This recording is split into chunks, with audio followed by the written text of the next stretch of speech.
Chapter 20. Back to England. Imagine how you must feel when you are a woman who began life as a city girl, used to a busy social life, going out to theatre, concerts and dances.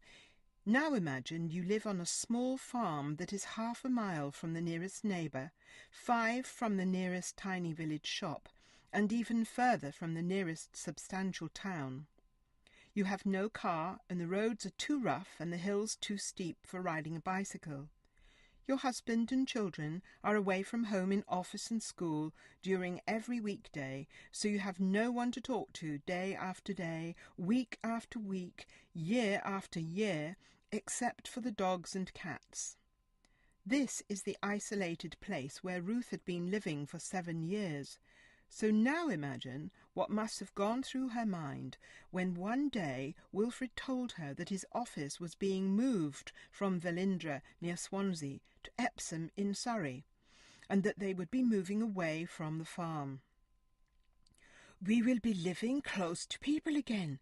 London only a bus or train ride away. I can visit Sonia, see Hans Werner again. See all the historic buildings, galleries, big shops, even go to concerts perhaps. I'll be able to have friends, even get a job. Money of my own, not going begging to Wilfred for money all the time. Oh, I'd love that. The children can have friends round to tea, birthday parties. Ach ja, I'm so happy. So much to do, tell everyone, sell the farm, buy a new house, pack everything up. Lists, I must make lists. Can we take the cats and dogs, I wonder? That depends where we go. The children won't like leaving them behind. We must write to Sonia, Hans Werner, and to Hans. My Hans will be pleased for me. He knew I felt lonely here. Wilfred's letter to his parents must have arrived today. They'll be glad to be nearer to him and their grandchildren. New schools, new piano teacher.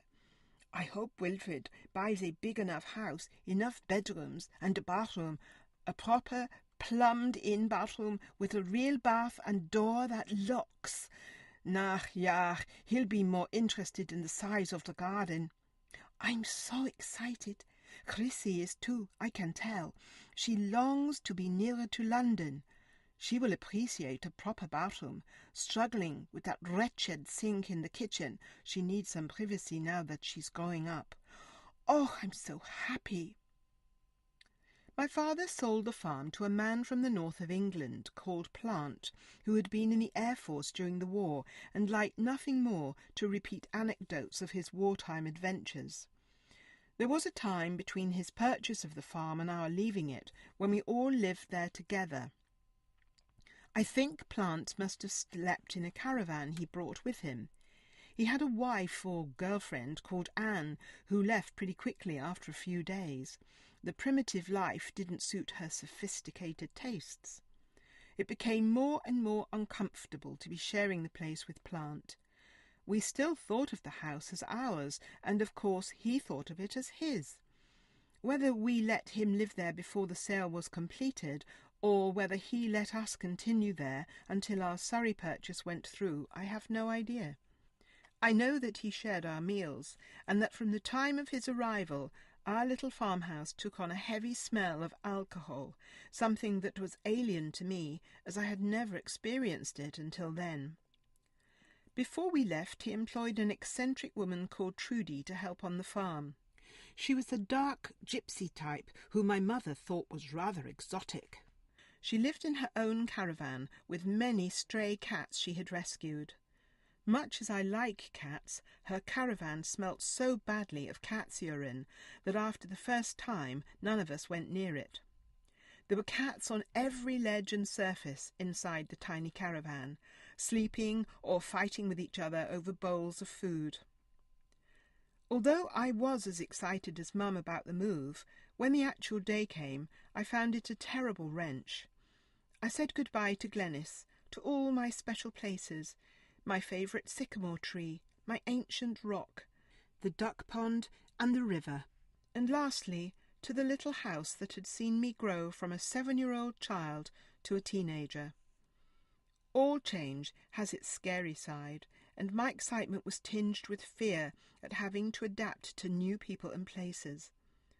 Because of the isolation of our existence on the farm, I didn't feel at all confident about coping in social situations with strangers. The only image I have of the cold winter's day when we moved is of our poor upright piano being bumped half a mile down the muddy, stony farm track to the waiting van. The removal van couldn't come all the way up to the farm because there wasn't enough turning space near to the house. By the time it arrived in Surrey, the piano must have been completely out of tune. Everything we took with us had to do that same journey across the mountainside. Beds, tables, chairs, and all the paraphernalia of our everyday lives. I think my father left with the removal van, and Mum took her 3 children, 4 cats, and Goya the dog all the way from the farm to our new home. The journey must have involved a hired car, then a long train journey. I remember the animals travelling in the luggage van. Then what? Another train ride? I have little memory at all of that journey, except that we visited the animals from time to make sure they were comfortable, and talked to the guard who was travelling in the luggage van with them. It must have been dark by the time we arrived in London, and we still had to get down to Surrey. The house we moved into that January day in 1958 was detached and located in Smithy Lane in Lower Kingswood. I believe my father paid around £2,500 for it. The front of the house overlooked the narrow road, and beyond it a hedge and a field that was bordered by a distant row of trees.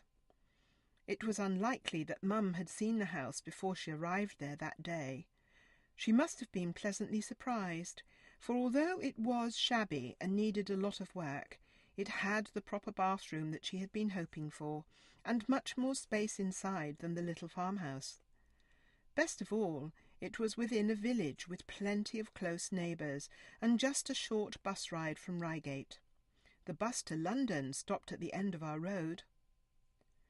Once we were settled in our schools, Miranda and Nicky in the village junior school, and for me, Nonsuch County School for girls in Cheam near Sutton, my mother set about setting herself up in business. She converted one of our front rooms into a nursery, buying tiny, colourful tables and chairs for the toddlers she planned to care for. She applied for a licence from the local council and was soon running a successful day nursery. She was in her element, self-employed and once again working with small children. Mum got a 19-year-old au pair from Paris, Louisette, to help around the house and do odd jobs while she looked after the little ones. Louisette actually turned out to be more of a liability, needing almost as much of my mother's attention as the children, but for a while it worked well.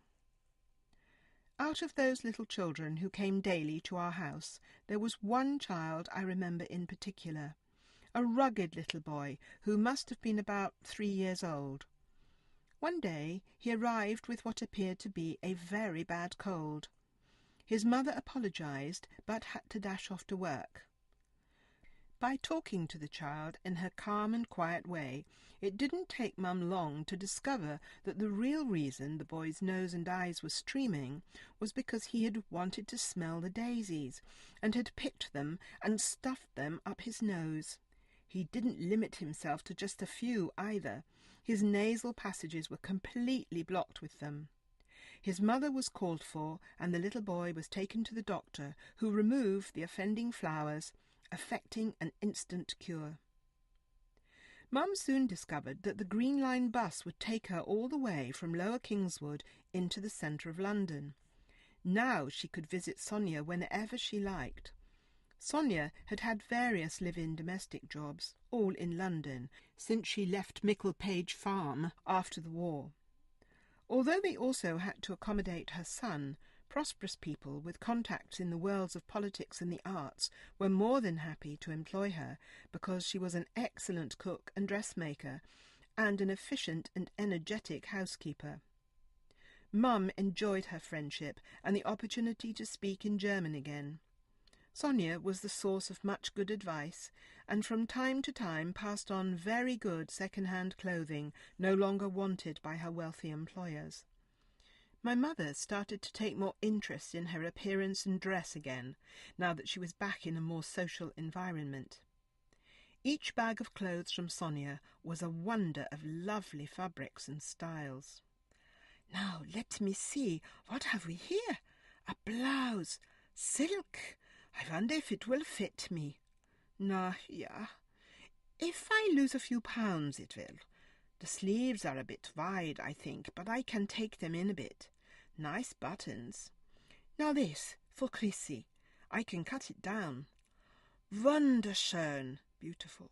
Lovely material, enough for his skirt. Plenty of material in it. These people have money. Sonia says they shop in Fortnum and Mason's. I went in there once, couldn't even afford a cup of coffee, but everything was so beautiful in there. What's this? Liberty print! What luxury! I must get my sewing machine out tonight. And Mum's old treadle Singer sewing machine went into action to turn the cast-offs from Sonia's rich bosses into clothes for herself and for Miranda and me. For a while, life in Surrey settled into a routine of school for us and work for Mum. She relished the novel experience of having a little of her own money and being able to spend weekends shopping and picking up books from the library, or going on trips to London to visit Sonia, our grandparents, or the galleries and museums. Although I wasn't happy at Nonsuch County School for girls, I made the best of it. I really stopped enjoying school once I left Wales, and didn't like being in an all-girls environment at all. As luck would have it, the school was a long bus ride away, so just as in Wales, I still didn't see my school friends at weekends. I soon discovered that my socialist leanings and lack of religious belief did not endear me to many of my fellow pupils, who mostly seemed to be from church-going and politically conservative families. I don't remember that Mum made many friends locally either. She certainly never kept in touch with anyone from that area after we left. Miranda, although painfully shy throughout her childhood, seemed to have some friends, and while she was at a local school, probably saw some of them out of school hours. Miranda remembers walking home from school behind Nicky and his school pals. Nicky took great pleasure in walking half on and half off the pavement, dragging one foot in the gutter and scuffing his shoes. He probably enjoyed doing it more because he could see that it was annoying his sister. After a while, Miranda went off to secondary school, and Nicky carried on going to the village school on his own. Because Nicky had been fostered, his care had been transferred from Glamorgan to the Social Services Department of Surrey County Council.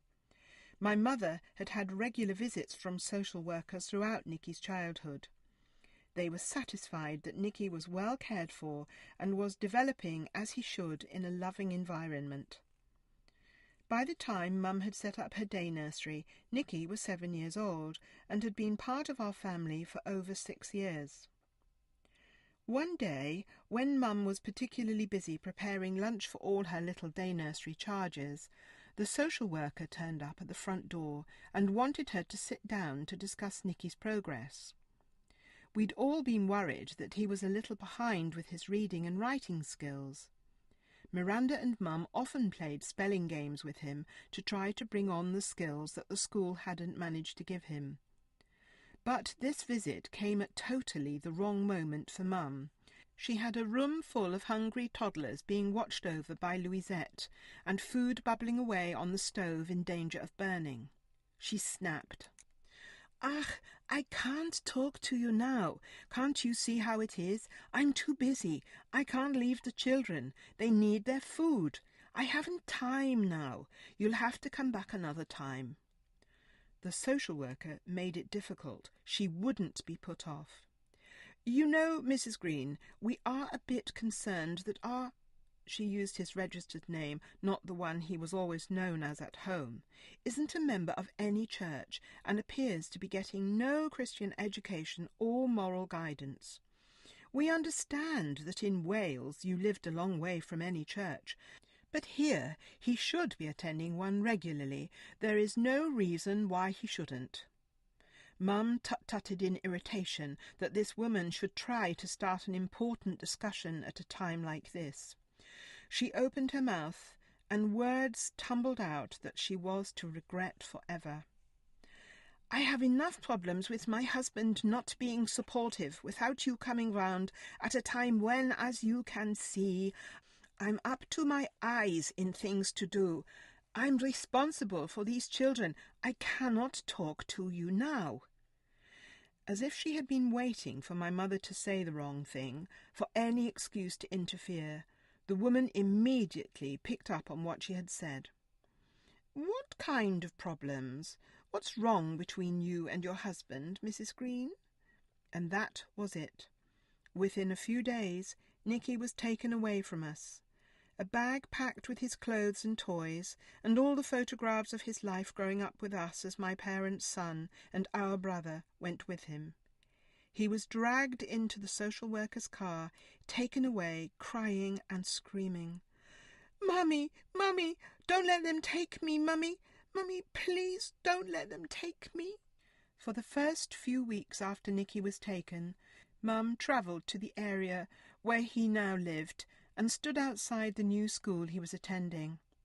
She was so afraid that he might think he had been abandoned as she had been, that she didn't love or want him any more. She watched as he was collected by his new foster mother. She found out where the woman lived, on a poor council estate where she fostered many children on a regular basis. Mum suspected that she was probably doing it just for the money. One day Nicky saw her outside the school. He went very pale and looked scared. Go away! Don't let them see you! I'm not supposed to see you any more. It broke her heart that he didn't even call her Mummy.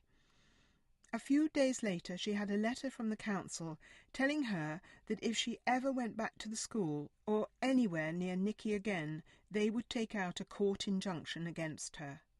She was being treated as badly as if she had harmed her little boy. I cannot express the wild fire that raged in me at what they had done. I was 15 years old. I wrote a letter to the council. I asked how they could do such a thing to my little brother, to my mother, who, by the way, was the best, kindest mother possible, and to my family. I think I called them fascists. It must have been a very immature and emotional letter, and I expect they just binned it. There was no reply. For the first and only time in my life, I felt that I wanted to kill someone, anyone who was connected with removing our little brother from us. The impact on our family, and especially on my mother's health, was beyond anything I had ever imagined possible. My mother had a nervous breakdown. She was afraid to go to sleep for fear of violent nightmares. For years she became dependent on tranquilizers and sleeping pills, but they didn't prevent the demons coming night after night. From then on she also suffered from bad attacks of asthma. She closed her day nursery and got a job in a local children's hospital, but that didn't last long because she found the suffering of some of those children born with the most horrible deformities utterly unbearable. Her marriage, which by now had become a sham, disintegrated completely. We all thought badly of Wilfred for making no attempt to get Nicky back. I blamed him for not being the support my mother needed. I didn't realise how much Miranda had always hated him until much later. I don't remember talking about any of these events after my initial protests, anger and tears. We were all isolated in our separate worlds of grief, incapable of doing anything that would heal the wound. Things couldn't go on like that for too long. We were all living under terrible stress. We needed a clean break.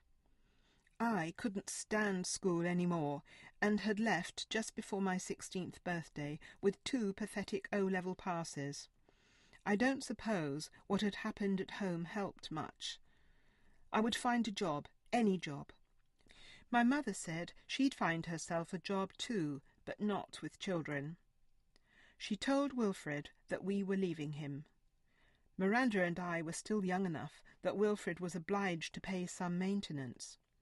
A tiny part of me felt sorry for him, but it was a very tiny part, and I suppressed it without much difficulty. I didn't feel he'd done anything to deserve our love or loyalty. He had never cuddled us or played with us. He had never taught us anything or welcomed our help when we were growing up.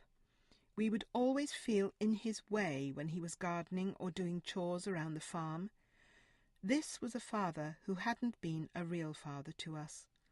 All our loyalty and love was directed towards Ruth, and now we felt protective towards her too.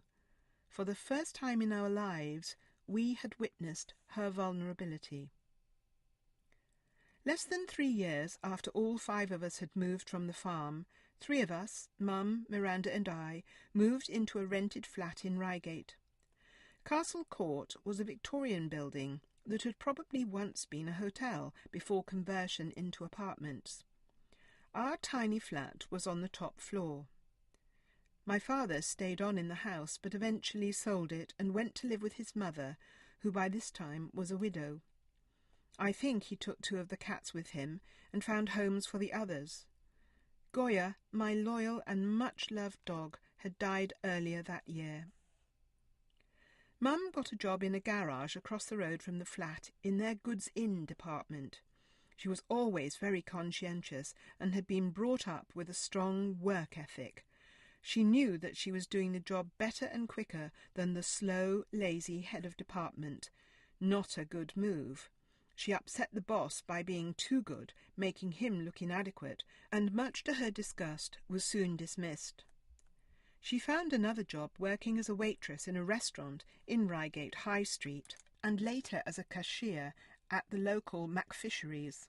At some stage I got a job in the garage across the road as an office junior, earning £3, 2 shillings and 6pence a week. Once a week I went to London to the Guildhall School of Music for piano lessons. It was Mum's idea that if I worked hard at the piano I might get into music college.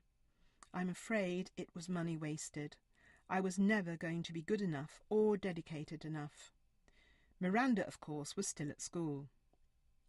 We did achieve a quiet kind of happiness in our little flat, in spite of what had gone before. The flat was very intimate, 1 living room where Mum slept on a single divan, with an alcove where Miranda and I also had divan beds, a tiny kitchen with a table just big enough for the 3 of us to eat at, and a bathroom. It is a testament to our great affection for each other that we all got on really well. It was great to be just 3 girls together. That's how it felt. Mum's youthful attitude to life and generally happy disposition made living there a joy, even if we did have to wake her up sometimes in the night to rescue her from her screaming nightmares. Ah, ja, Christmas, here in our flat, on our own. I lie awake for a long time, looking at the shadows of stars, listening to the girls' gentle breathing as they sleep. We spend all day cutting tiny stars out of silver paper, all different shapes and sizes, then suspending them all over the ceiling on thin pieces of thread. It has become a Milky Way of twisting stars that turn in the slightest movement of air. In daylight they sparkled as they spun, but now that it's night they're magical, suspended, shadowy shapes, sending glints of silver into the darkness when headlights of passing cars catch them, one here, one there, tiny slivers of starlight right here in our room. We can dream good dreams under the stars.